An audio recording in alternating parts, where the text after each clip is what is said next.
இதயக்கனி விஜயனின் வணக்கம். சூர்யா நடித்த மமிதா பைஜு ரொம்ப, அதாவது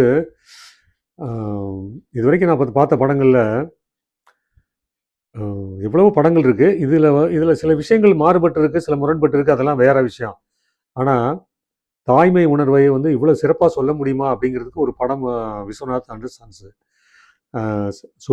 சூர்யாவுக்கு இது ஒரு மாறுபட்ட ஒரு கதாபாத்திரம். அது மாதிரி ராதிகா இதில் பிரமாதமாக நடிச்சிருக்காங்க.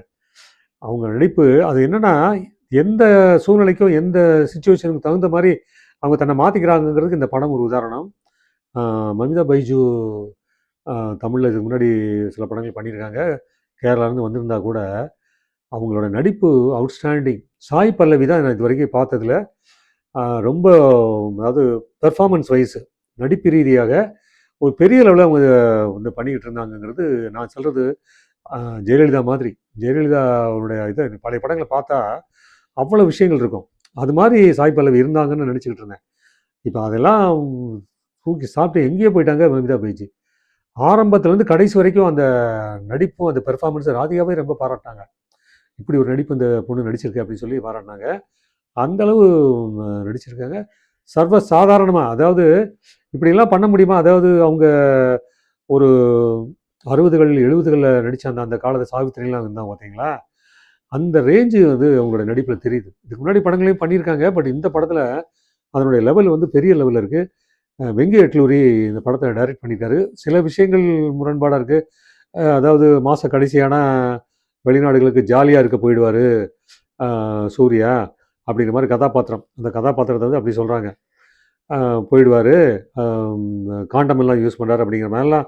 அது அந்த ஒரு பகுதி அந்த படத்துக்கே ஒரு களங்கம் மாதிரி தான். அது அப்படி காட்டியிருக்க தேவையில்லை. அவர் வெளிநாடுக்கு ஊர் சுத்த போயிடுவார் அப்படிங்கிற மாதிரி சொல்லிட்டு போயிருக்கலாம். அது அவ்வளோ ஒரு நல்ல விஷயத்த ஒழுங்காக சொல்லும்போது இப்படி நடுவில் ஏதோ ஏன் அப்புறம் இப்படி பண்ணாங்கன்னு தெரியல.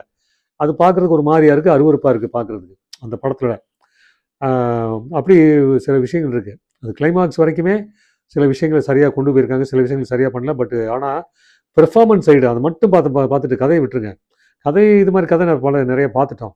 பட் பெர்ஃபார்மன்ஸ் சைடில் சூர்யா, ராதிகா, மமிதா பைஜு இந்த நடிப்பு என்றென்றும் நினைவுறத்தக்க அளவுகள் ரொம்ப சிறப்பாக இந்த படம் அமைஞ்சிருக்குங்கிறது விஸ்வநாத் அண்ட் சன்ஸை சொல்லணும். அதுக்கு தகுந்த மாதிரி படத்துக்குனுடைய ஃபீட்பேக்கும் நல்லா வந்திருக்குங்கிற மாதிரி அறிகிறோம். இது போன்ற மாறுபட்ட கடங்கள் இந்த மொழியில் வந்தாலும், அதாவது இடத்துல பாதி தெலுங்கு நடிகர்கள் நடிச்சிருக்காங்க இந்த படத்தில். தெலுங்கு நடித்து கொஞ்சம் பார்க்குறதுக்கு ஆரம்ப காட்சிகளை பார்க்கும்போது என்னப்போ தெலுங்கு படம் பார்க்குற மாதிரி ஒரு ஃபீல் இருந்துச்சு. ஆனால் இவங்க 3 பேரோட நடிப்புக்குள்ளே போகும்போது அதெல்லாம் தாண்டி எங்கேயோ படம் அமைஞ்சு போயிருக்குங்கிறது தான் சொல்லணும். அங்கேருந்து தமிழில் ஒரு நல்ல படம் கொடுக்குறாங்க அப்படிங்கிறது தான் அதில் உள்ள மேட்ரு. நன்றி, வணக்கம்.